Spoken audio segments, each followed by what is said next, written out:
రోజులు బాగానే పెడుతున్నా. అసలు ఈ రోజు పూజ చేయడం అనేటటువంటి దాని వల్ల వచ్చే ప్రయోజనం ఏమైనా ఉంటుందా? అసలు దాని వెనక ఏదైనా శాస్త్రీయమైన కారణం ఉంటుందా? విదురుడు ఎందుకు చెప్పాడు అసలు దైవానికి నమస్కారం చేయమని? నేను మీకు ఒక్క మాట చెప్తా, బాగా గుర్తుపెట్టుకోండి. ఎవరు పూజ చేస్తున్నాడో వాడు లోకము చేత పూజింపబడతాడు. నేనన్న మాట బాగా పట్టుకున్నారా? ఎవరు పూజ చేస్తాడో వాడు లోకము చేత పూజ అందుకుంటాడు.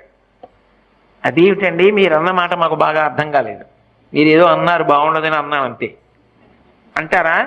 మీకు వివరణ చేసే ప్రయత్నం చేస్తా. పూజ అంటే ఏమిటి? పొద్దున్నే దేవుడి దగ్గరికి వెళ్ళో దీపం పెడుతున్నా. ఎందుకు? ఎవరు భగవంతుడు? చంద్ర సూర్యౌ చ నేత్రే కర్ణావాసా శిరోద్యౌ ముఖమవిదహనో యస్య వాస్తేయమద్భిః అంతస్తం యస్య విశ్వం సురనర ఖగో భోగి గంధర్వ దైత్యైః